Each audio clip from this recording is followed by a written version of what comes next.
Arratsaldeon, hasiera emango dugu gaurko ekitaldiari. Lehenik eta behin, eskerrik asko egualdi honekin bertan izategatik, eta batipate alegin handia indutelako gaur honea etortzen. Beraz, eskertu beharko dugu alegin hori. Gaur izken aurreko hitzaldea dugu, urteko izken aurrekoa, Antartitaz itzengo digute, baina ean gaia da biologia eta landareak eta esplikatuko digute guzti hori. Eta hurrengo ostiralean amaiera emango diogu zikloari ja, la salud mental en el deporte de alto nivel, hitzaldiarekin. Bertan izango ditugu Ramon Cid, nik uste hemengo askok ezautuko dezuela, bere garailean Espainiko txapelduna 13 urtez, olimpiadatan 2 bider ondakoa, eta berarekin batera gaur entrenatzailea da, gaur egun. Ella erretiratuta dago eta entrenatzailea da, eta berarekin batera etorriko da Irati Michelena neurozientifikoa da, eta bueno, bion artean horrelako hitzalditxo bat eskainiko digute. Eta horrekin batera, bakarri faltako dugu bukatzeko matematikako 12. argazki lehiaketa. Eta bueno, gaurkoari hasiera eman beharko diogu, esaten izan bezala, lehenengo gauza eskertzea. Bueno, comentaba agradeceros el esfuerzo de haber venido con este tiempo hasta aquí. Habéis visto que os hemos adecuado el tiempo a la conferencia. Eso es un mérito, yo creo que importante, por parte de la organización. O sea que, bueno, nos ponemos esa medalla también. Bien. Y a partir de ese momento, bueno, os presento y ya empezáis con la conferencia cuando queráis. En primer lugar, comentaros que tenemos aquí a José Ignacio García Plazaola y a Beatriz Fernández Marín. Los dos trabajan en BEZ Ecofisco, ¿verdad? Sois los dos biólogos, profesor titular en la Universidad del País Vasco y en tu caso, por lo que veo aquí, científica senior en Ramón y Cajal. Bien, tenéis una dilatada experiencia en la investigación y, bueno, vuestra línea de investigación ha ido a explorar cómo los organismos fotosintéticos son capaces de soportar situaciones extremas de falta de precipitaciones, de temperaturas bajas, etcétera, ¿no? Y bueno, pues eso es lo que queremos escuchar, que nos expliquéis un poquitín qué es lo que habéis visto en vuestros 4 viajes a la Antártida y otros 4 a la zona subártica, ¿no? ¿De acuerdo? Y contarnos un poco cómo es vuestra experiencia allí también, espero. Vale, venga, eskerrik asko. Me quedo. Pues nada, muchísimas gracias por la invitación, por el recibimiento del lugar, es espectacular. Y como decían en la introducción, nunca nos había pasado que contrataran hasta la meteorología para adecuarla a la conferencia, así que estamos encantados. Y los dos somos biólogos, nos dedicamos a la ciencia, que es un trabajo un poco diferente, o así lo vivimos con nuestros entornos y familiares. Y hemos tenido el privilegio de desarrollar en varias ocasiones esa profesión que ya en sí es un poco diferente en un enclave que es absolutamente excepcional. Así que si hacer ciencia es especial, hacer ciencia en la Antártida es muy, muy, muy, muy especial. Lo que os traemos hoy es una charla más o menos dividida en 2 partes, donde compartir con vosotros el por qué. ¿Por qué es tan especial trabajar allí? Y un poquito de qué hacemos nosotros, en realidad.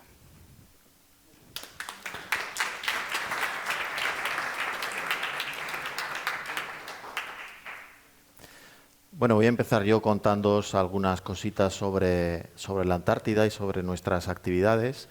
El título de la conferencia ya lo veis, el lado verde de la Antártida, el continente blanco. Y esta primera foto de paisaje, como veis, es muy chula y tal, ilustra la zona en la que normalmente trabajamos. Podéis ver el blanco del hielo, el azul del mar, se le ven unas piedras y es difícil ver aquí algo verde. Y realmente en la Antártida hay un poquito de verde, pero cuesta mucho encontrarlo, hay que mirar muy de cerca. Pero esto ocurre un poco porque a la Antártida hemos llegado tarde. Si hubiésemos ido hace 30 millones de años, nos hubiésemos encontrado, en vez del paisaje que veíamos antes, este que tenemos aquí. La Antártida hasta hace relativamente poco, en términos geológicos, estaba cubierta de unos bosques muy exuberantes. De hecho, esto es una reconstrucción de cómo podía ser la vegetación antártica de ese periodo. Lo que pasa es que todos estos bosques, estas selvas, desaparecieron como consecuencia de una glaciación, la glaciación antártica. De hecho, por ejemplo, una cosa muy curiosa es que en la Antártida es muy fácil encontrar fósiles de plantas. Lo que hay en esta fotografía de la izquierda es un fósil de un tronco de un árbol, por ejemplo. Ya digo, son muy abundantes este tipo de fósiles. Y lo que podéis pensar es que la Antártida, ya sabéis que los continentes se van moviendo, que la Antártida quizás antes estaba más cerca de las latitudes tropicales y que por causa de eso tenía un clima más cálido y entonces se fue desplazando y eso fue haciendo que el clima se fuese haciendo cada vez más frío. Pero realmente la Antártida siempre ha estado en el sitio en el que está ahora. Bueno, ahí tenéis una reconstrucción de cómo eran los antiguos continentes. Había un gran continente, se llamaba Gondwana, del cual, además de la Antártida, salió Australia, Sudamérica y África. Los continentes, esos tres, emigraron cada uno a latitudes más bajas, más cerca del Ecuador, pero la Antártida siempre se quedó en ese sitio. Entonces, ¿qué es lo que pasó? Que cuando los continentes se fueron separando, en torno a la Antártida se creó un océano muy grande. Y ese océano empezó a dificultar el intercambio de calor entre la Antártida y el resto del globo terráqueo. Como consecuencia de eso se fue produciendo un enfriamiento progresivo. Si a eso se le une otro efecto y es la disminución de la concentración de CO2 atmosférica, que es esta gráfica que tenemos aquí, ya sabéis que ahora hablamos de calentamiento global, de cambio climático, debido al incremento de CO2. Pero lo que ha ocurrido durante muchos cientos de millones de años ha sido el proceso contrario, disminución de concentración de CO2 atmosférica, lo que implica, inversamente a la situación actual, un enfriamiento climático. Como consecuencia de las dos cosas se fue produciendo un fenómeno de glaciación, una glaciación que se fue, digamos, retroalimentando y es lo que acabó produciendo la situación que tenemos actualmente. Esta zona en la que la Antártida no intercambia calor con el resto de la Tierra es debido a lo que se llama la corriente circumpolar, que sería esta rayita roja que tenemos aquí, más o menos lo que sería su límite. Entonces, a partir de esta rayita roja, el océano prácticamente no intercambia calor con el resto de los océanos. Esto cuando vas en barco se nota muy bien, porque si tienes un sensor de temperatura, ves que la temperatura del mar en muy poquita distancia de golpe te cae hasta una temperatura próxima a los 0 grados. Este sector más o menos se corresponde con una latitud de 60 grados sur. 60 grados sur, de hecho, sería, digamos, el límite formal oficial de lo que es la Antártida. Este límite formal de lo que es la Antártida no solo tiene consecuencias, digamos, geográficas, sino que también tiene consecuencias políticas importantes. Y es que la Antártida es un continente muy especial, es el único pedazo de tierra que hay en nuestro planeta que no pertenece a ningún estado. Y esto fue así un poquito por casualidad y por la buena voluntad de una serie de personas en un momento crítico, que fue aproximadamente durante la Guerra Fría, en la cual no estaba muy claro cuál iba a ser el destino de la Antártida, había muchos países con reclamaciones territoriales y entonces se firmó ahí un convenio, el Tratado Antártico, y el Tratado Antártico lo que decía es que la Antártida, en principio los países no renunciaban a sus reclamaciones territoriales, pero sí las posponían, de momento sine die, pero no quiere decir que en un futuro no puedan volver a recuperar esas reclamaciones territoriales. Entonces, los países firmantes de este Tratado Antártico son los de las banderitas que tenéis ahí en el círculo interior, que son los que tienen reclamaciones territoriales, y luego una serie de países importantes, Estados Unidos, Unión Soviética de aquella época, Sudáfrica, que eran un poco los que velaban por el cumplimiento del Tratado Antártico. A este círculo central de los primeros firmantes se añadieron otra serie de países después, los del segundo círculo que tenéis, que son lo que se llaman los miembros consultivos, que se han ido incorporando, y un tercer círculo, que son los miembros no consultivos, que tienen voz pero no tienen voto en las reuniones del Tratado Antártico. Entonces, el Tratado Antártico, básicamente lo que decía es, las reivindicaciones territoriales se posponen y lo que se decide es que las únicas actividades que se van a llevar a cabo en la Antártida van a ser actividades pacíficas y que no generen beneficios económicos. Dentro de esas actividades con esas características, la principal de todas es la investigación. Y por eso los países que quieren estar en el Tratado Antártico lo que tienen que tener es algún tipo de infraestructura científica en la Antártida. Y aquí tenéis un mapa que muestra las aproximadamente 50 bases científicas de diferentes países que hay en la Antártida. Ahí en la foto de abajo tenéis una cosa que no es una base, sino es un pueblecito que crearon los chilenos con el objetivo de dar más solidez, más fuerza a sus reivindicaciones territoriales. Hicieron ahí un pueblecito pequeño en el que, pues ya veis ahí, población 27 habitantes, ha habido más, han incluso nacido niños en este sitio, con el hecho un poco de dar más fuerza a toda esta reivindicación. Bueno, el aspecto que tienen las bases pues es muy variado, pero en general son así, tipo barracones provisionales. Hay alguna, como esta aquí a la derecha, la base rusa, que por ejemplo pues se han puesto así más creativos y han construido una iglesia ortodoxa de madera muy espectacular. Quizás se puede pensar que está un poquito fuera de contexto en la Antártida, pero bueno, es uno de los atractivos que van a visitar, por ejemplo, los turistas. Hablando de turistas, supongo que os suena el tema del turismo antártico. Cada año pues más de 100.000 personas visitan la Antártida. Es un número que va creciendo, son viajes muy caros, con lo cual eso limita el número de personas que pueden acudir, pero bueno, parece que es un buen negocio. En la Antártida no hay hoteles, entonces todas estas visitas turísticas se realizan exclusivamente desde cruceros. Las personas siempre duermen en el barco, bajan con la Zodiac, hacen unas excursiones por sitios interesantes, vuelven otra vez a dormir al barco. Esa es la máxima extensión que tienen estas actividades de turismo antártico. También en la Antártida muchas veces se ven buques militares. La presencia militar es muy importante, pero siempre está limitada al apoyo logístico a las actividades de investigación de las bases antárticas. Hubo algún periodo en el que la situación, digamos, casi bélica se puso un poquito complicada. Por ejemplo, durante la Guerra de las Malvinas, la llamamos de las Malvinas, pero la Guerra de las Malvinas se extendió a otros archipiélagos de estos que tienen ahí, pertenecen al Reino Unido, pero que Argentina también tenía ahí sus reivindicaciones y tal, y ahí estuvo la cosa un poquito cerca de haberse complicado un poco. Bien, aunque vamos a hablar de plantas, así por satisfacer probablemente la curiosidad de mucha gente, os queremos contar también cómo es esto de una campaña de investigación antártica, que es algo que la mayoría de la gente pues, no sabe muy bien cómo funciona. Entonces, bueno, ir a la Antártida supone, como os podéis imaginar, hacer un viaje bastante largo que empieza con mucho tiempo de antelación, porque no solo es el viaje físico, sino que este viaje tiene una serie de trámites previos,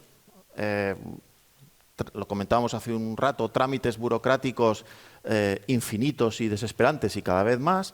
Pero además de eso hay que hacer cosas como, por ejemplo, llevar toda la carga que queremos llevar al buque de apoyo, que en este caso es el buque Hespérides. Tenemos que llevarla hasta Cartagena un determinado día, entonces tenemos que coger ahí todos nuestros equipos, los aparatos y llevarlo para allá. Tenemos que pasar exámenes de salud bastante exhaustivos, porque aunque en todas las bases hay un médico, en la Antártida hay muy poquitos hospitales. Y no es como aquí, que una ambulancia te lleva al hospital. Si te pones malo de algo serio, puede ser que sea muy complicado el traslado de una persona. Entonces, por eso siempre se intenta ser precavidos y hay una tabla muy extensa de causas por las cuales, en principio, quedas fuera de una de estas campañas antárticas. Bien, cuando pasan todos estos meses previos de preparación, pues entonces ya lo que hacemos es viajar en avión hasta el sur de Chile o el sur de Argentina, Punta Arenas o Ushuaia. Normalmente solemos ir a Punta Arenas, que es desde donde parte la mayoría de las veces el barco que nos lleva a nuestro destino. El buque Hespérides es ese que tenéis ahí, el de color rojo, el A33. Y entonces, para ir a nuestro destino, donde siempre trabajamos es en ese archipiélago que está en la parte inferior del mapa, en las Islas Sheldon del sur. Para ir a nuestro destino tenemos dos posibilidades: ir en barco o ir en avión. La opción de ir en barco suele ser la más frecuente. Cuando vamos en barco, tardamos 4 días en llegar a nuestro destino. El primer día de navegación es maravilloso. Si salimos de Punta Arenas y más o menos vamos hasta el final de lo que es el continente de Sudamérica, hasta Ushuaia, y vamos atravesando todos los canales patagónicos, una zona, pues sonará el canal de Beagle o el estrecho de Magallanes, montañas impresionantes, glaciares, fiordos, Y normalmente te pasas todo el día en cubierta, aunque haga muy mal tiempo y casi siempre hace malo, pero bueno, vas disfrutando mucho ese primer día. Y cuando llega el segundo día notas que el barco empieza a moverse. Y es que entonces lo que toca es cruzar el paso del Drake. El paso del Drake es el océano que separa Sudamérica de la península antártica. Este es uno de los océanos peores que hay en el planeta, con más olas y con peores condiciones para la navegación. En principio, en los viajes, el Hespérides intenta evitar condiciones muy malas de mar, pero no siempre puede hacerlo. Aquí tenéis el ejemplo de dos mapas de altura de ola. En el de arriba, pues ya veis, predominan los colores azules. Estamos en alturas de ola inferiores a 3 metros. Y eso es lo que se llama, en la jerga que empleamos los que vamos allá, un buen Drake. Ahí hacemos un buen Drake. Ya digo, en principio, las borrascas, entre borrasca y borrasca suele haber una cuña anticiclónica en la que las condiciones son un poquito mejores, entonces intenta aprovechar ese pasillo de buen tiempo, pero no siempre puede. Y entonces lo que ocurre, si no lo consigue evitar, es que te, entre comillas, comes un mal Drake, con olas de 6 metros, de 7, que ya son unas condiciones pues bastante, sobre todo para las personas que no estamos acostumbradas a navegar, pues bastante duras. Y en el barco, bueno, pues nos tratan bastante bien. Es un poco un periodo casi de intentar que el tiempo pase rápido. Pues vemos películas o hablamos, hay incluso quien intenta trabajar. Siempre nos tomamos nuestra biodramina. Supongo que conocéis la biodramina. Si habéis tomado alguna vez, sabéis que, entre otras cosas, tiene un efecto somnífero bastante importante. Aunque te la tomes con cafeína, pues suele provocar el efecto que tenéis aquí. Y al cabo de unas horas ya está todo el mundo durmiendo y entramos en una especie de hibernación hasta llegar a nuestro destino. Así pasamos 2 días cruzando el Drake y el último día nos acercamos ya a las islas Sheldon del sur y entonces empezamos ya a ver, por ejemplo, los icebergs. Ya hemos cruzado los 60 grados de latitud sur y entonces ya empezamos la navegación antártica. Ahí es cuando por fin vemos tierra y ya el oleaje prácticamente para, porque estamos ya en una zona mucho más resguardada y empezamos a ver, pues eso, unas islas con unas montañas enormes, con unos glaciares espectaculares. Y es otro día que, aunque hace mucho frío, pasamos mucho tiempo en cubierta, pues viendo los paisajes estos tan espectaculares. Y este último día acaba con una última aventura, y es que tenemos que bajarnos del Hespérides, que es nuestro refugio seguro, y tenemos que bajarnos a una Zodiac, que está abajo, y que es la que nos va a llevar hasta la base, que es nuestro destino. Entonces, claro, el agua antártica está a una temperatura próxima a 0 grados. Quiere decir que si te caes al agua, pues con vida duras unos pocos minutos, muy poquitos. Entonces te obligan a ponerte este traje que veis ahí en la fotografía, bastante horroroso, bastante incómodo. Por analogía con los Teletubbies, lo conocemos como el Teletubby. Entonces te obligan a ponerte el Teletubby y con ese Teletubby tienes que bajar por una escala de cuerda, que también los que no somos marinos pues nos da bastante miedo, y así bajamos a una Zodiac, y la Zodiac es la que nos hace el tránsito hasta la orilla en la cual está nuestro destino, que es la base científica a la que solemos acudir. Es la base de Juan Carlos I. Esta es la opción de viaje largo, y luego está la opción de viaje corto, que es en avión. En el aeropuerto de Punta Arenas sale un avión y nos lleva hasta una isla. No es la isla de nuestro destino, pero es otra isla del mismo archipiélago, la isla Rey Jorge, que tiene un aeródromo pequeñito, y entonces así, lo que son 4 días, lo hacemos en 2 horas. Parece que es más cómodo lo del avión, pero el avión tiene un problema y es la incertidumbre, porque para aterrizar en el aeródromo de Rey Jorge, los pilotos tienen que aterrizar a ojo, con lo cual condiciones como el techo de nubes bajo, viento lateral, nieve en la pista, imposibilitan el viaje, y entonces pues uno muchas veces está varios días en Punta Arenas o en Rey Jorge esperando a que pueda salir el avión. Bien, y con esto ya hemos llegado a nuestra base. Entonces ahora os voy a comentar un poquitín cómo es la vida en una de estas bases antárticas. Bueno, en nuestro caso, por ubicar geográficamente el lugar en el que trabajamos, Estamos en la isla Livingstone, que es esta isla así grande situada a la izquierda. La isla a la que llega el avión es la isla Rey Jorge, que es la otra isla grande, en la parte superior del mapa. Todo esto son las islas Shetland del Sur. Estas islas Shetland del Sur, hay otras islitas más pequeñas, y hay una muy curiosa, que es esa redondita en la parte de abajo, que se llama la isla Decepción. Luego comentaré un poquito más tarde. En la isla Decepción hay otra base antártica de investigación que se llama la base Gabriel de Castilla, que también es una base española. Bien, este es el mapa de la isla Rey Jorge. Entonces, la isla Livingstone, como podéis ver, también está todo cubierta de hielo, menos una peninsulita en la parte oeste, se llama la península Byers, que es una zona que está descubierta de hielo. De hecho, es una de las extensiones más grandes de la Antártida que está descubierta de hielo.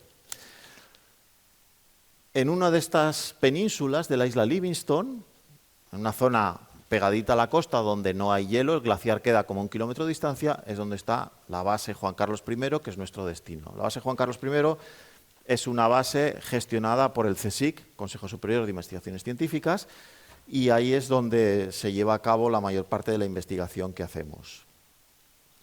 Bien, la base Juan Carlos I es así relativamente nueva, tiene un diseño, digamos, un poquito vanguardista, al menos comparado con las fotografías de otras bases que os he enseñado, que son más antiguas, pues ya veis que es así como mejor apariencia. Y esto es así desde el año 18, porque antes la antigua base era lo que tenéis ahí en la fotografía. Eran unos contenedores en los que habían hecho unos habitáculos y entonces las condiciones pues eran bastante peores. Astutamente nuestro grupo de investigación solo trabaja ahí desde el año 2018. Y bueno, en esta nueva base pues la habitabilidad es fantástica. Pues tenemos eso, lavadoras, secadoras, una máquina de café como la de las cafeterías, pero para que podamos jugar con ella. En principio no nos falta de nada. La comida es buena, abundante, mucha comida fresca, hay mucha fruta, mucha verdura. A veces te toca colaborar un poquitín en las tareas de limpieza y de organización de los comedores y tal, pero bueno, es una cosa mínima y además pues lo hacemos ahí muy felices.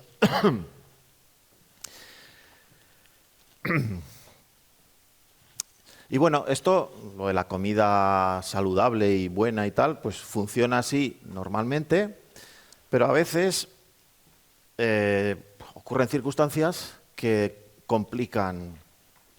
Hay circunstancias que complican un poquitín la dinámica, la gestión del mantenimiento así de la vida cotidiana. Por ejemplo, hace unos años el suministro que nos llegaba a través del Hespérides de comida fresca se interrumpió porque hubo un brote de COVID y el Hespérides se quedó retenido en Ushuaia y entonces pues nos quedamos sin comida. Y entonces estuvimos un poco pues viviendo de la caridad antártica, por decirlo así. Entonces, por ejemplo, un día llegó este crucero turístico, crucero noruego, y pues como veis en la foto nos trajeron salmón. Como eran noruegos, pues nos trajeron salmón. Y ese día, pues oye, fue una alegría para la cena. Además de eso, pues bueno, a lo que vamos ahí es a trabajar. Los laboratorios que tenemos son laboratorios nuevos, están en muy buen estado, están mejor que los de la uni muchas veces. No solo están mejor que los de la uni, sino que además tenemos mejores vistas. Igual estás ahí un día, uy, mira, pasa un iceberg por la bahía debajo del laboratorio, o muchas veces hemos visto ballenas. Estás ahí con el microscopio, levantas los ojos y ves una ballena resoplando. Desde este punto de vista, claro, trabajar aquí es un privilegio.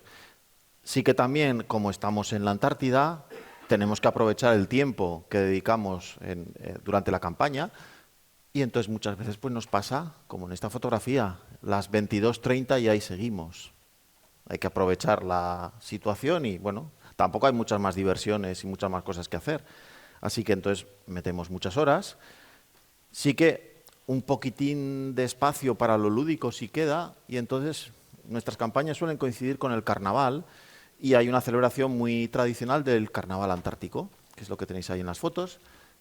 Ya veis que hay gente como aquí el Aníbal Lecter que se curra mucho el disfraz.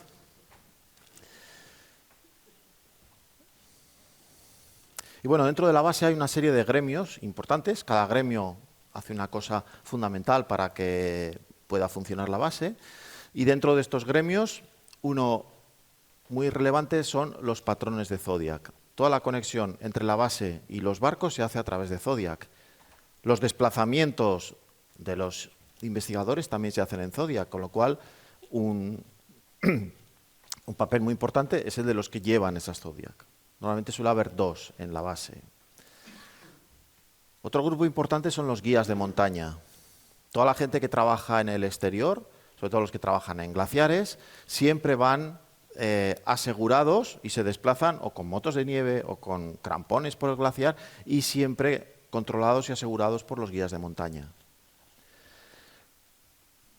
Claro, la base para que funcione la electricidad, haya calor, podamos estar a gusto, tiene que haber también una serie de gremios técnicos. Entonces hay electrónicos, informáticos, mecánicos, que son los encargados de que todo esto funcione. Otro grupo muy importante es el de los meteorólogos. De hecho, la meteorología es la que marca todas las actividades en la Antártida. Entonces, todos los días, justo antes de cenar, hay una reunión con los meteorólogos, que es de asistencia obligatoria, en la cual exponen cómo va a ser la situación para la siguiente jornada y en función de la predicción meteorológica se decide qué se hace y qué no se hace. La seguridad siempre es lo primero. Entonces, si hay cualquier atisbo de posible situación comprometida, las actividades en el exterior o se limitan o se suspenden. Luego otro gremio es el de los medios de comunicación. Siempre se intenta dar visibilidad a las actividades de investigación antártica. Entonces, pues muchas veces hay algunos medios de comunicación que son seleccionados a poder participar en las campañas antárticas. A modo de ejemplo, aquí tenéis Bea con este chico de ahí, que es un youtuber, que va con una foca de peluche, una foca de Weddell, es una foca de la Antártida. Esta misma foca es la que tiene Broncano en sus brazos, porque bueno, era el gancho, el guiño que hacían. Primero se lo llevaron a Broncano, hicieron ahí unas bromas y tal, y luego es la que estuvieron paseando por la Antártida. Pero bueno, aparte de esos gremios fundamentales para que la estación funcione, la esencia de esa estación es la actividad de investigación. Y entonces hay una de las cosas más divertidas que hay, más enriquecedoras, es el compartir el espacio y compartir el tiempo con otra serie de investigadores e investigadoras de diferentes ramas del conocimiento. Y como la convivencia es muy continua, pues entonces igual un día estás, yo qué sé, cenando con una viróloga que estudia los virus, está descubriendo nuevas especies de virus en la Antártida, y al día siguiente pues estás con un ingeniero que está desarrollando un nuevo sistema de obtención de energía geotérmica en la Antártida. Entonces eso es una de las cosas más divertidas y más enriquecedoras que tenemos. Bueno, entonces esa es la base. ¿Cómo es el exterior? ¿Cómo es el medio físico? Bueno, os podéis pensar que la Antártida es un sitio muy, muy hostil, un sitio donde es muy difícil estar en el exterior, y eso es, por ejemplo, lo que ocurre en este sitio de aquí, que es lo que se llama los valles secos. Los valles secos es una zona que está en el continente antártico, no en las islas Shetland, y es un sitio donde hace tanto frío que ni siquiera hay hielo, porque el hielo se sublima. El hielo pasa de sólido a gas. Entonces aparece el suelo ahí desprovisto de cobertura de hielo, obviamente también de vegetación, y por eso es lo que se llama los valles secos. Son estos sitios donde las temperaturas, incluso en verano, pues están a -30. Y esto es un poco lo que uno tiene como idea de, vale, esto es la Antártida. Incluso en los valles secos, lo verde se las apaña para vivir ahí en pequeñas grietas, en sitios donde igual sube un poquito la temperatura y se derrite la nieve a mediodía, y entonces aparecen esas cositas verdes por ahí que son los organismos que estudiamos. Pero esto es la Antártida continental, eso es mucho más frío que donde vamos. Donde vamos sería, digamos, la Antártida, entre comillas, tropical. La Antártida tropical, técnicamente lo llamamos la Antártida marítima, es lo que tenéis ahí en la foto. El clima de la Antártida marítima es como el que tenéis ahí en la foto. Nubes, viento, temperatura entre 1 y 4 grados, lluvia más o menos constante. O sea, básicamente el día de hoy, pero ese es su verano y multiplicado por 60 días que estamos allá. Es un clima pues, bastante ingrato, sobre todo para estar en exterior es bastante desagradable. Algunos días entra el viento sur. Aquí viento sur nos suena, ¡buf!, calorazo. Allá no, porque el viento sur es el que viene del continente antártico. Esos son días mucho más fríos, pero con un aire más seco, más limpio. Son los días en los que puede nevar y son los días en los que el cielo está limpio y entonces podemos ver unas noches estrelladas fantásticas. Estos días de viento sur son los menos. El 90% de los días estamos dominados por vientos del oeste-noroeste, que es el viento cálido, entre comillas, y húmedo, y es el que nos produce pues, esos días de temperatura sobre cero, pero condiciones bastante desagradables. Hay algunos fenómenos curiosos meteorológicos en nuestra zona. Por ejemplo, uno es lo que tenéis ahí en la foto, esas bolas de hielo que flotan en el agua de la bahía del sitio en el que estamos y se pasan todo el tiempo flotando y siendo arrastradas por el viento. Y en función del viento dominante en cada situación, esas bolas van hacia un sitio o van hacia otro. Esto es lo que se llama el bras. Cuando el bras viene hacia tu costa, pues por ejemplo te bloquea muchas veces el paso. Y cuando hay una capa grande de bras como aquí, pues igual la Zodiac no puede salir. Entonces ahí te quedas temporalmente aislado hasta que el viento se lleva estas bolas a otro sitio. O por ejemplo, como aquí, esto es una ciclogénesis explosiva que hubo el año pasado, pues bueno, se pueden dar situaciones de estas con vientos de 150 kilómetros por hora. Pero bueno, dentro de la base más o menos estamos confortables y está bastante bien preparada para esas circunstancias. Bueno, el paisaje en nuestra zona es así. La isla Livingstone es una isla muy montañosa, tiene unas montañas enormes, espectaculares, con muchos glaciares y hay unas pocas zonas desprovistas de hielo, que es, por ejemplo, lo que sale aquí en la foto. Y una cosa curiosa en estas islas es la influencia de la actividad volcánica. De hecho, la isla esta, que os decía, la isla de Decepción, la que está un poquito al sur, la que tiene el mapa este en forma así de circulito, de donut, en el fondo esta isla es una caldera volcánica sumergida. De hecho, esta foto de aquí lo que tenemos sería la entrada a la bahía que forma esa caldera volcánica y entonces todas las paredes que veis aquí son las paredes de esa caldera volcánica. Como consecuencia de esta actividad volcánica muy intensa, por ejemplo, muchas veces los glaciares están teñidos de negro, de erupciones volcánicas del pasado que tiran ahí las cenizas y se queda eso así teñido de negro. Por hablar de la fauna, insectos hay muy poquitos, mosquitos hay dos. En toda la Antártida, dos especies, una con alas y otra sin alas. La de la foto es la con alas. Aquí en el carnaval estamos haciendo nuestro homenaje particular al mosquito antártico. No obstante, la gente lo que se fija en la Antártida no es en los mosquitos, se fija casi siempre en los mamíferos, las focas, los elefantes marinos, las ballenas. En nuestra zona no hay muchas, pero sí que más o menos todos los días pues, se puede ver alguna ballena, alguna foca. Y luego están las aves. Dentro de las aves hay una muy curiosa, que es esta de aquí, el charrán, que es un ave que es capaz de volar desde el Ártico hasta la Antártida. Es el único pájaro que en un año vuela entre los dos polos. Por tanto, es una especie muy interesante porque conecta los dos polos. Cuando vuela el pájaro, pues va transportando, por ejemplo, propágulos, semillas, esporas de diferentes organismos y los lleva de un polo al otro. Pero bueno, de pájaros lo más famoso en la Antártida son los pingüinos, ¿no? Este es como el símbolo de la Antártida. En nuestra zona hay dos especies de pingüino, el pingüino papúa, que es el de la izquierda, y el pingüino barbijo, que es el de la derecha.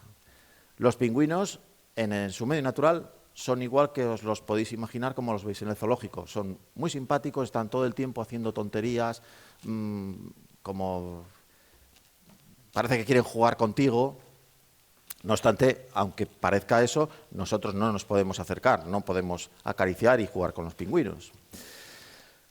Luego, además de esto, hay unas especies animales que un poco nos complican nuestra tarea cotidiana, lo que llamo aquí la fauna incómoda. Uno es ese bicho de la izquierda, el lobo marino. Los lobos son unos animales muy tercos y con muy mal genio, y si ellos están en un sitio, tú por ahí no pasas.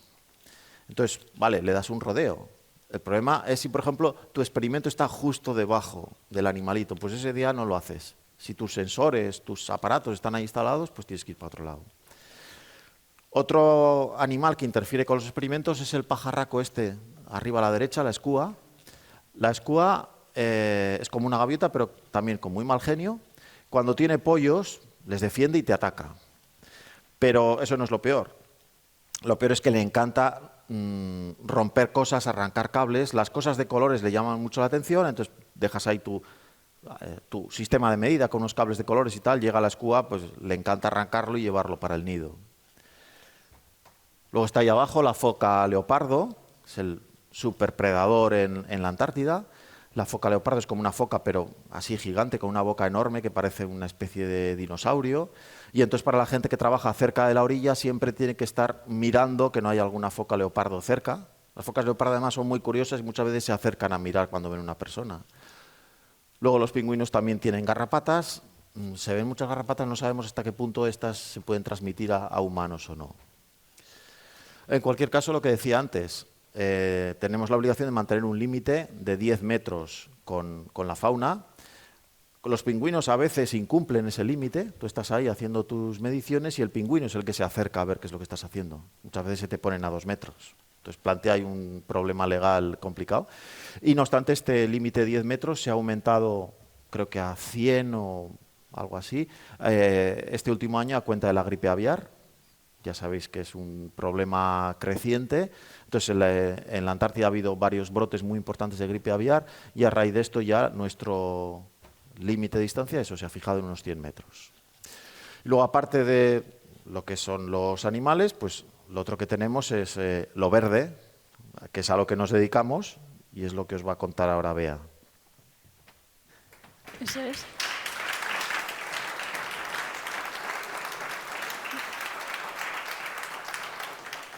Yo vengo a explicaros más a qué nos dedicamos nosotros, que es a la ecofisiología vegetal, que esto es una rama de la biología vegetal, y básicamente consiste en entender cómo funcionan las plantas por dentro, o si hacemos un matiz, cómo funcionan los organismos fotosintéticos.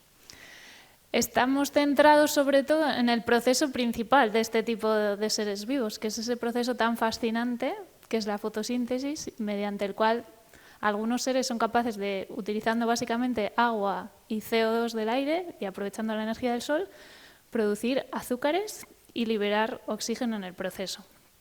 De hecho, nosotros solemos trabajar con varios de estos factores imprescindibles para la fotosíntesis, pues como son la luz, el agua y el CO2 también más recientemente, y estudiamos otro que regula en qué medida se pueden utilizar los otros dos, que es la temperatura. ¿Y qué tienen de especial todos estos factores en la Antártida? Pues todos tienen algo diferente a otros lugares. Lo que tiene que ver con la luz, en la Antártida estamos más allá de los 60 grados de latitud y aquí ocurre un fenómeno y es que varias veces, o al menos un día al año, más allá de esa latitud, cuando estamos a más de 60 grados, va a ocurrir que hay 24 horas de luz. Y esto es una situación rara, no se da en cualquier parte del planeta, de hecho solo se da en los polos, y lo mismo que es una situación rara para nosotros, también para los organismos fotosintéticos implica una complicación de funcionamiento porque hay procesos que necesitan de la oscuridad para completarse de manera adecuada. Así que vivir más allá de los 60 grados si eres fotosintético es un reto. La temperatura, bueno, todos pensamos en el frío cuando hablamos de la Antártida, y es verdad, la Antártida es el continente más frío del planeta. A la izquierda lo que hay es un mapa de la temperatura media de los 3 meses del invierno, y en algunas zonas, los colores más azules morados, esa temperatura puede estar por debajo de los menos 80 grados, que es mucho frío, pero eso es la Antártida continental. Y en el mapa de la derecha, esto es más interesante para los organismos fotosintéticos, tenemos la temperatura media de los 3 meses del verano. Y si os fijáis en la escala, el amarillo es temperaturas por encima de 0 grados, temperatura media del verano, y prácticamente no hay territorio en la Antártida durante el verano en el cual esa temperatura media sea por encima de 0. Y esto es la dificultad para un organismo fotosintético. Vivir en un sitio frío lo hacen en otras partes del planeta y tienen mecanismos para sobrevivir. Pero vivir en un sitio donde nunca hace suficientemente calor es la complicación que tienen que sobrepasar. Y otro aspecto que no siempre relacionamos con la Antártida, es que es muy difícil encontrar agua líquida y esto es imprescindible para la mayoría de los organismos fotosintéticos.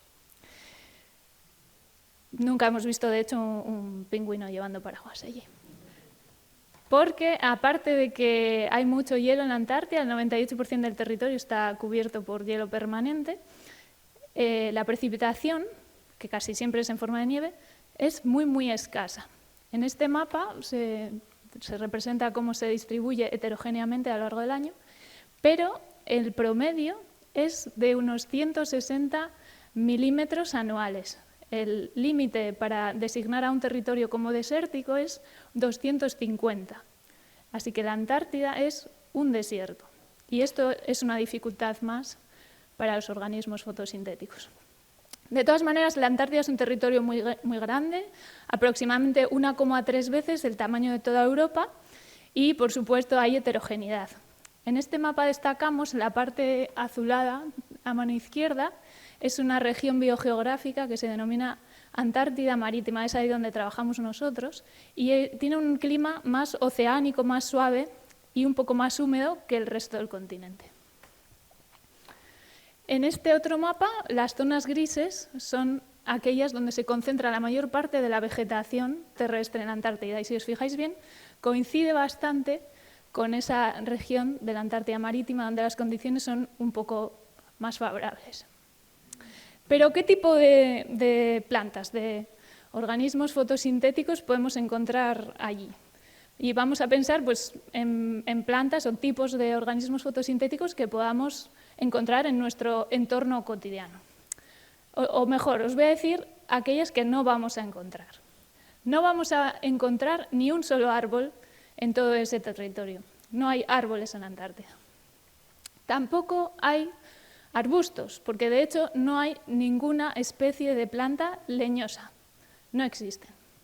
Lo que sí vamos a poder ver es algunas hierbas, como estas, que crecen por aquí, parecidas.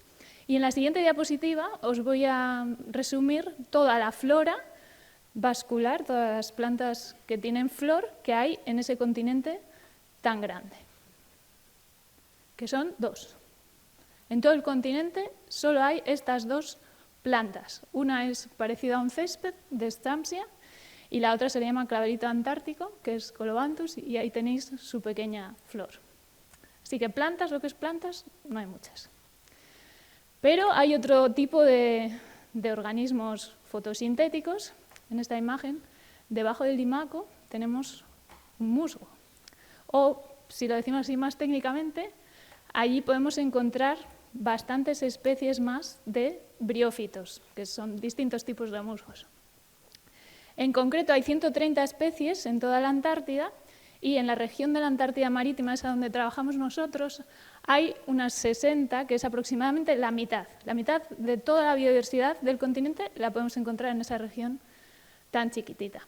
Y a modo de curiosidad, comentaros que este continente, claro, se conoce desde hace relativamente poco comparado con lo que sabemos de otros, y eso aplica también a la flora. La primera información escrita o descripción de un musgo que se conoce es de 1821, que es hace relativamente poco, y el primer tratado de flora, el primer trabajo botánico realmente específico tratando de describir qué especies había allí, pues fue de apenas unos años después, de 1844, que lo realizó este botánico Hooke, que era amigo de Charles Darwin.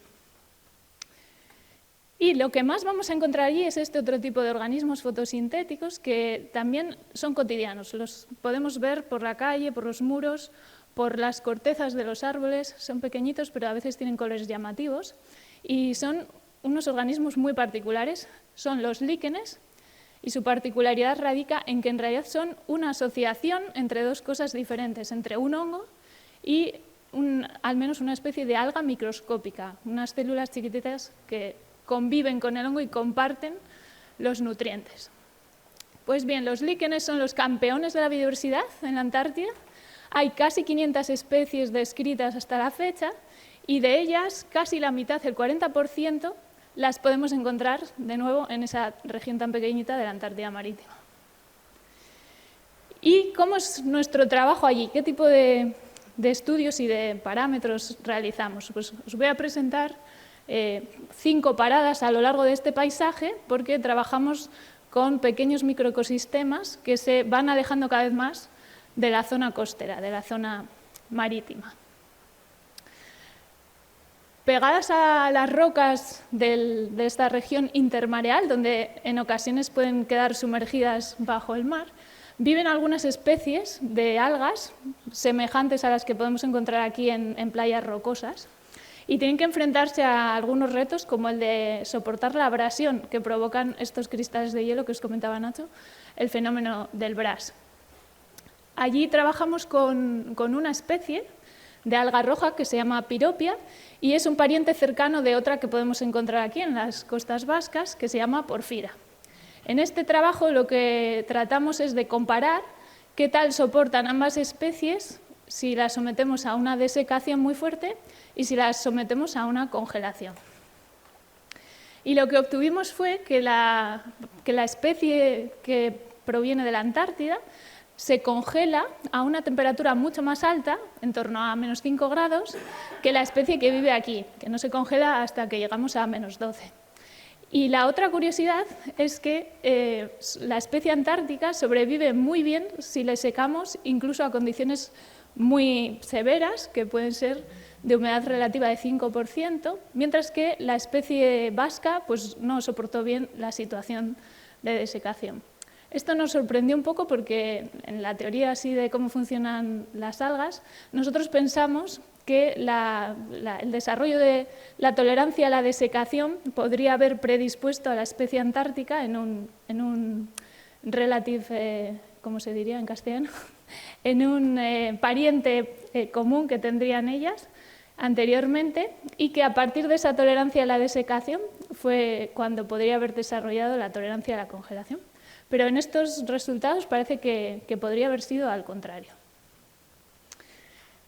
Si nos movemos un poco más lejos del agua de mar, pero todavía hay influencia a veces de la salpicadura, encontramos una especie de líquen, este negro que veis en la imagen, se llama Mastodia, que es una especie muy singular, porque en su interior lo que tiene es un alga terrestre verde que se llama Prasiola.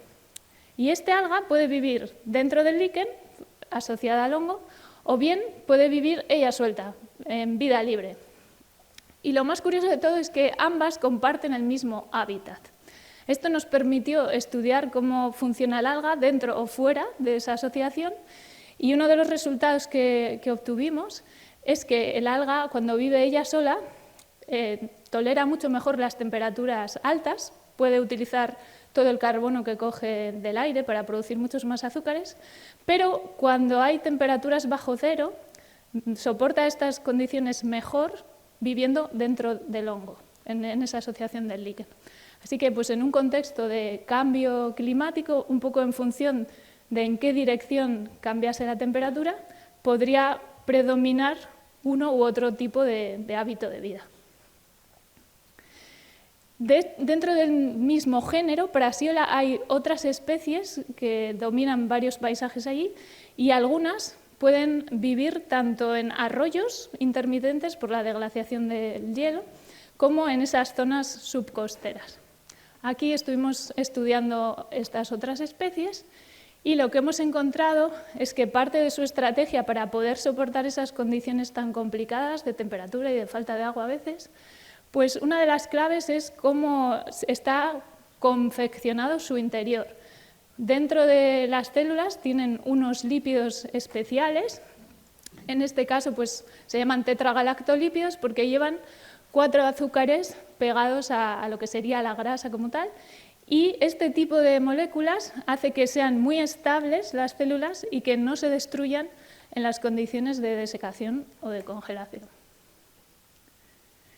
Aquí haceros un apunte de que una de las dificultades que tenemos cuando tratamos de analizar este tipo de moléculas tan complicadas que llevan un proceso analítico posterior en la universidad es que uno de los retos es que lleguen bien las muestras desde allí hasta los laboratorios aquí de vuelta.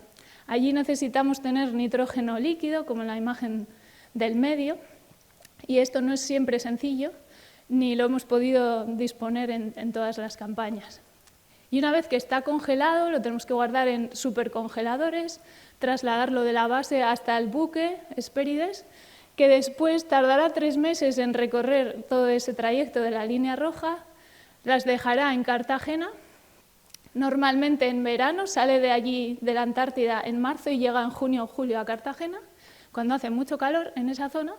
Y nosotros en un día tenemos que bajar conduciendo, conseguir hielo seco y en el mismo día recuperar esas muestras y volvernos hasta la universidad sin que se hayan descongelado en ningún momento. Así que cuando las conseguimos, pues es todo un triunfo solo que hayan llegado sanas y salvas, o al menos en disposición de ser analizadas, hasta la universidad, como aquí sonríe pues nuestra estudiante de doctorado. Siguiente sistema que vemos es un tipo de prado prácticamente, todavía cerca de la costa, pero ya no hay prácticamente influencia. Y aquí predominan los musgos. Hay muchas especies, casi 50 en esa zona donde trabajamos, y pues bueno, hemos estudiado varias de ellas. En este trabajo comparamos si les sentaba mejor o peor estar sometidos a la congelación cuando están hidratados o cuando están secos, porque la mayoría de las especies de briófitos y de líquenes pueden sobrevivir periodos sin agua sin mayor problema. Lo que concluimos en este trabajo es que cuando están secos todos ellos pueden soportar perfectamente congelaciones severas, pero cuando están hidratados la cosa cambia y hay muchas diferencias entre especies. Así que algunas lo llevan fatal, como esta de aquí, Brium, que vive cerca de los arroyos. En este mismo ecosistema, por primera vez en la Antártida, hemos realizado este año un experimento para ver qué tal sobreviven o cómo cambiaría su vida en las condiciones que estamos viviendo ahora, que es que la concentración de CO2 en la atmósfera está aumentando. Esto a priori es una situación de mayor disponibilidad de alimento. El experimento nunca se había hecho allí, tuvimos que ensayarlo primero en la universidad y hacer un diseño, una serie de pruebas, probar los flujos, pues bueno, los diámetros de las zonas a las que íbamos a meter a mayor concentración de CO2 y trasladar hasta allí, hasta la Antártida, pues esas balas de CO2, y la logística fue bastante complicada, pero bueno, finalmente conseguimos instalarlo y desgraciadamente la meteorología, que es pues muy complicada allí, resultó que nos cayó una nevada tremenda, que es algo bastante inusual en la época que nosotros viajamos, siempre es la segunda mitad del verano antártico, precisamente por eso, para que la vegetación esté ya descubierta de la nieve, que se haya derretido prácticamente toda, y pues el experimento quedó sepultado durante una semana por la nieve. Por si eso fuera poco, aquí tenéis el esquema de las 4 semanas que duró el experimento. Pues el día 5 sufrimos la ciclogénesis explosiva de viento que os comentaba Nacho, de 150 km por hora, que también trató de truncarnos, pues bueno, que obtuviéramos resultados. Por suerte, a pesar de todo esto, en promedio hemos conseguido que parte de esa vegetación tuviese el doble de la concentración de CO2 que tenemos ahora mismo allí en condiciones naturales, entonces hemos podido obtener algunos resultados. Y de manera todavía provisional os podemos avanzar que las respuestas son distintas entre especies y que lo que sucede es, en algunas de ellas, que la fotosíntesis, que el uso del CO2, se regula a la baja. Así que cuando hay mucho alimento disponible, se vuelven un poco más vagos para utilizarlo. El penúltimo ecosistema que vamos a visitar son las manchas de nieve. Hay manchas que duran todo el año, incluso el verano, y en ellas viven también algunos organismos fotosintéticos muy curiosos, porque su sustrato es específicamente la nieve, y en concreto esa interfase en la cual se está derritiendo ya y hay una parte líquida. En realidad son comunidades formadas por muchas especies diferentes, muchas de ellas son algas microscópicas, estamos estudiando su composición, y una de las más abundantes y de las más interesantes, amigablemente la llamamos el huevo frito, porque todavía no hemos identificado cuál es exactamente, pero podría ser una especie nueva para la Antártida.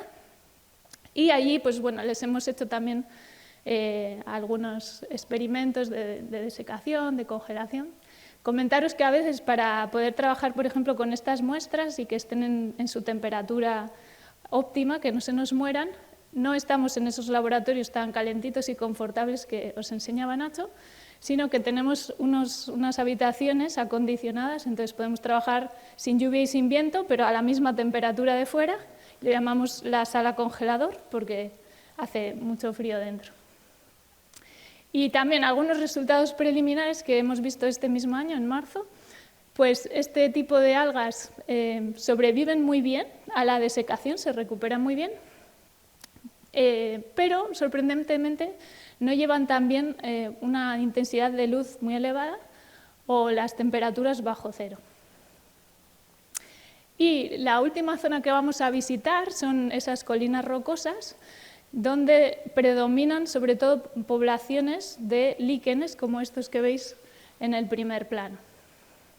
Una de las cosas que estamos estudiando es el fenómeno de la precipitación oculta, es todos estos fenómenos como la niebla o la lluvia o la nieve asociados al viento que no se quedan bien registrados en los pluviómetros habituales. Nuestro chirimiri podría estar dentro de esa categoría también de precipitación oculta. Y como veis allí, a veces las nieblas cubren las cumbres de las colinas. También por primera vez en la Antártida hemos instalado una serie de experimentos para cuantificar y para estudiar el efecto de este tipo de precipitación en la flora. Y lo que hemos visto hasta ahora, lo que hacemos ahí es colocar unas rejillas para impedir o ralentizar que los líquenes se hidraten cuando hay un fenómeno de nieblas, y dentro pues un montón de sensores para ver cómo están sus condiciones.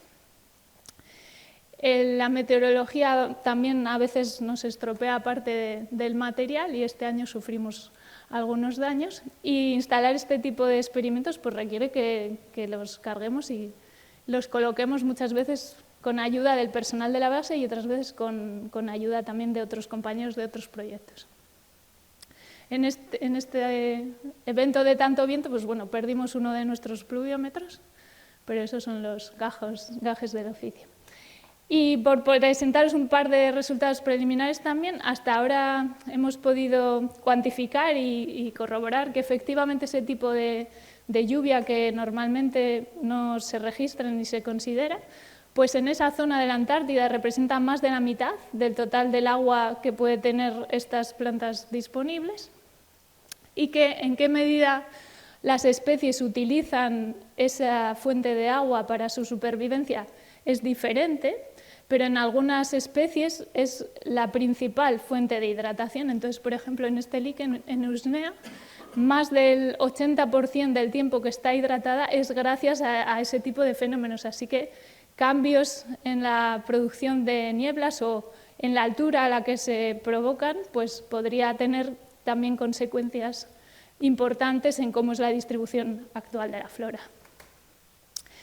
Solo ya para terminar, comentaros que lo que os hemos contado corresponde a 4 campañas diferentes, que hemos estado financiados por 3 proyectos distintos del Ministerio de Ciencia y por uno de la Fundación BBVA, y que esperamos haberos convencido de que realmente trabajar en la Antártida es muy especial. Así que muchísimas gracias por vuestra atención durante más de 100 diapositivas.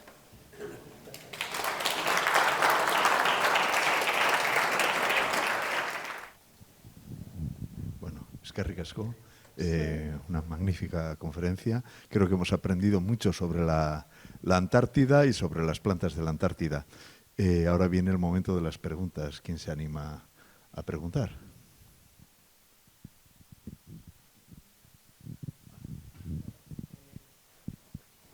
Ha nombrado antes la sublimación por frío. Yo siempre había pensado que sería por calor. ¿Cómo pasa el hielo de sólido a gas por frío? No, Si lo he entendido bien. Sí, o sea, a esas temperaturas el hielo no se derrite, porque estamos a temperaturas siempre negativas, con lo cual el agua va pasando de forma sólida a gaseosa. Eso es, por ejemplo, un efecto así llamativo de la sublimación. Creo que también ocurre en los glaciares en sitios tropicales en los cuales el hielo va sublimándose y entonces se generan ahí unas formas muy especiales que creo que se llaman los penitentes, que parecen ahí como estatuillas. Pero vamos, yo no soy físico de... Pero bueno, parte de la clave ahí creo que es lo seco que está el aire. O sea, está tan seco que sí que puede tomar moléculas de agua, pero que pasan directamente a gas a partir del hielo que está ahí.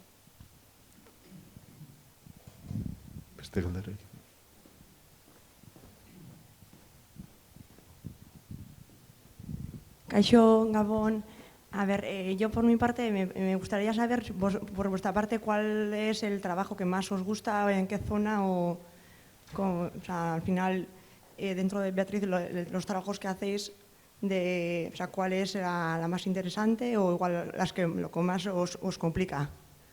Pues aunque sea a veces lo más complicado, o sea, trabajar en el campo es lo más emocionante porque es cuando realmente tú ves y vives lo que sufren los organismos fotosintéticos. Entonces, cuando a veces estamos con muchísimo viento y agua-nieve y sacas las manos un segundo del guante y ya no la sientes y tienes que desatornillar no sé qué equipamiento, pues te vuelves más fascinado por saber que ahí hay unos seres que su vida en el mejor momento del año es eso. Y a pesar de esas circunstancias son capaces de crecer, de desarrollarse, de multiplicarse. Y entonces esa parte, o sea, en general trabajar en el campo sería, en mi caso, lo más satisfactorio o lo más fascinante.